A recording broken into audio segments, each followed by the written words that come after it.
नमस्कार आपण समस्त को प्रियास किचन में अनेक अनेक स्वागत। आज मु आपण मानक सहित अंडा आलू भुजियार रेसिपी शेयर करने नहीं आसी जोटा कि सीरियसली बहुत ही टेस्ट लगी थाए। पखाल भात हो कि रुटी सबुथ आपड़ खाई पारे। किसी भी अंडा तरकारी अंडा मसला करने दरकार नहीं, खूब कम समय आपन को प्रस्तुत करें।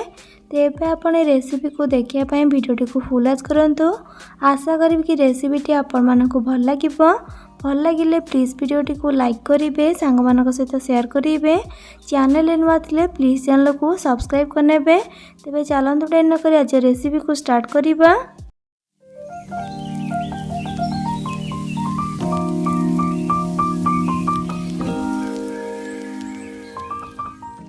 अंडा आलू भुजिया बनाई प्रथमे गैस ऑन करके गोटे कड़ाई को बसैकी से पाखापाखि 2 बड़ चामच रिफाइन तेल भला गरम होगा से अधा छोट चामच पंच फुटण पकईवा।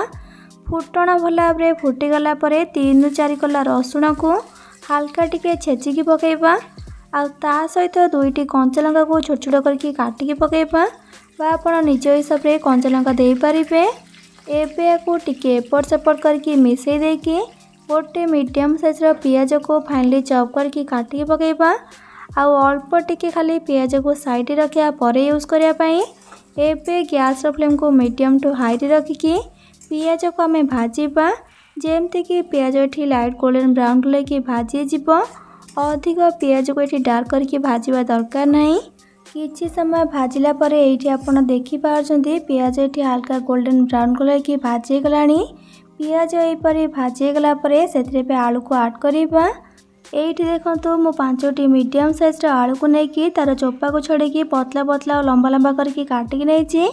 आ काटिकी ताको पानी रे पकेकी रखिथिली जहा फल आलू काटी सला परे से आ कला पड़िबनी। सेथि पई एबे आमे कोन करिबा ना पानी रु छाणीकी पियाज रे ऐड करिबा।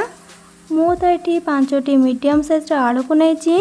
आपण किंतु निज हिसाब से आठू कम अधिक आलू को नहीं पारे। खाली एतिकी मन रखिए मो जहाँ भी सब मसला मसली ऐड करी 5टी आलू पाई आपण कम कि अधिक आलू नहीं से हिसाब से मसला मसली कम अधिक करके ऐड करेंगे। आलू को दे सारापर सबको थे तल ऊपर करके भल भाव मिसई नेबा। आ मिसई सारापर से पकेबा स्वाद अनुसार लुण अधा छोट चामच हल्दी गुंड अधा छोट चामच राग लंका गुंड जोटा कि पूरापूरी ऑप्शनल अच्छी आपन पकई पारे ना तो टोटाल स्किप करें। जेहेतु आम कटा कंचा लंका देइछंती सबू गुंड मसला को देकी भल भाव मिसई नेबा। आ गैस फ्लेम को मीडियम रे रखिकी गोले गोले की पाखापाखि 4-5 मिनट खंडे भाजवा। आलू 50-60% भाजीबा जाए 4-5 मिनट खंडे भाजला परे एठी आमर एबे आलू पाखापाखि 60% भाया सीझी आसलानी। एबे गैस फ्लेम को लो कर देकी से अंडा को ऐड करिबा। एठी मो 2टी अंडा यूज करिछि 5टी आलू पाई। आपण कम अधिका जेतिकी भी अंडा एठी नहीं पारिबे। कम आलू रे अधिक भी अंडा ऐड करेबेनी नले आलू नथिला परिका लागिबो।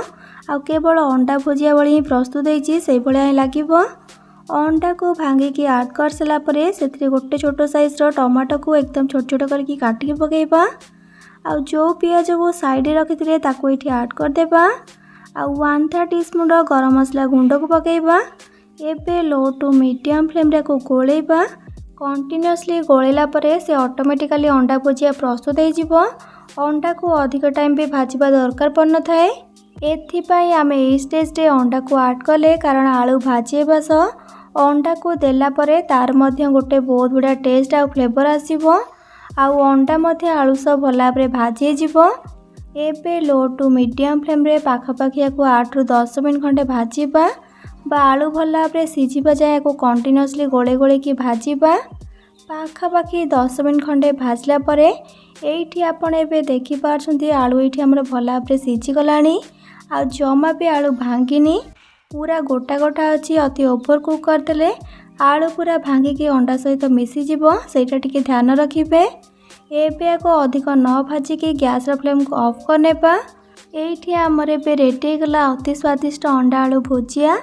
आपण याको भात रुटी सबुथिरे खाई परिबे। एबे आपण घरे थरे याको ट्राई करंतु।